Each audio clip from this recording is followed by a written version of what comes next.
Olá! Hoje a gente vai mergulhar de cabeça em uma das questões mais profundas e até difíceis da existência. Mas vamos fazer isso por um ângulo bem específico, o da teologia cristã. O nosso tema é o sofrimento. Por que a gente sofre? Essa pergunta, né?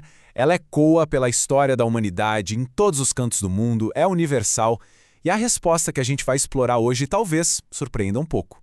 Então, vamos lá. A ideia aqui é investigar uma perspectiva que ressignifica completamente a dor. Uma visão onde ela deixa de ser uma tragédia sem sentido para se tornar, na verdade, um meio para um propósito maior. Bom, para começar, vamos entender a dor como uma ferramenta.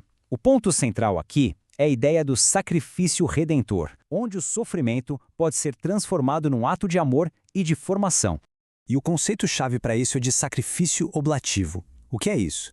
É quando o sofrimento não é só algo que a gente aguenta passivamente, mas algo que é ativamente oferecido, transformado num dom. O maior exemplo disso, claro, é a cruz, onde a dor é assumida de forma voluntária e se torna redenção para o mundo. E o mais curioso é que essa teologia encontra paralelos na própria natureza, como a gente vê aqui. Pensa bem, o músculo precisa ser rompido para crescer mais forte. A semente precisa morrer na terra para gerar uma planta. A dor, nesse sentido, é vista como um princípio de expansão e não só de destruição. Agora a gente vai para o teste de fogo dessa ideia toda. Vamos falar da história de Jó, aquele homem justo que de repente perde tudo e sofre terrivelmente, sem nenhuma razão aparente. Como explicar isso? E aqui está o ponto crucial da história de Jó. O sofrimento dele não é um castigo.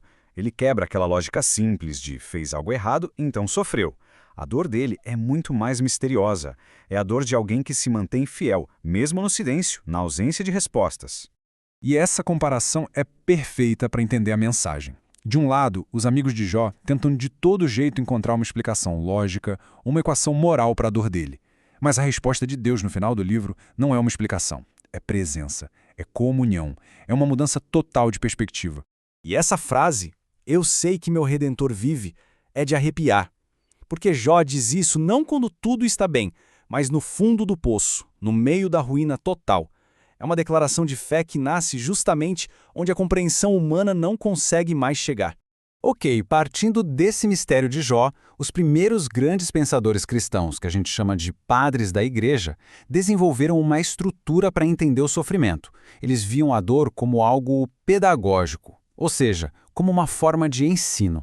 Eles não negavam a dor. Muito pelo contrário, eles a integraram no que chamavam de economia da salvação.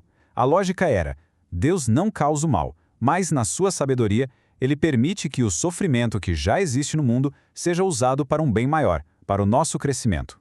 E essa tabela resume de um jeito incrível essas ideias. Para Santo Agostinho, a dor funciona como um cinzel, que vai esculpindo e quebrando nosso orgulho. Para São João Crisóstomo, é como o fogo de uma fornalha, que purifica o ouro, ou seja, a nossa fé. E para Santo Irineu, a dor é literalmente uma escola onde a gente amadurece. Certo. Agora, vamos juntar todas essas peças do quebra-cabeça. Como é que essa visão teológica pode, na prática, transformar a experiência do sofrimento e dar a ela um novo propósito? A gente pode pensar nesse processo em 3 etapas. Primeiro, a dor revela nossos limites.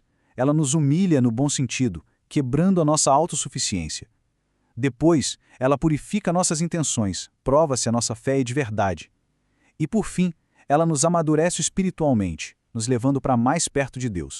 Então, o ponto central é este. Dentro dessa visão de mundo, o sofrimento deixa de ser só um barulho aleatório e sem sentido. Ele se torna uma linguagem, uma forma de comunicação. É o cinzel que esculpe a alma, o fogo que purifica a fé e a escola que amadurece a pessoa. E para fechar, fica essa pergunta provocadora no ar. E se o nosso maior crescimento, a nossa maior força, viesse justamente daquilo que mais nos fere, das nossas feridas mais profundas? Fica aí a reflexão.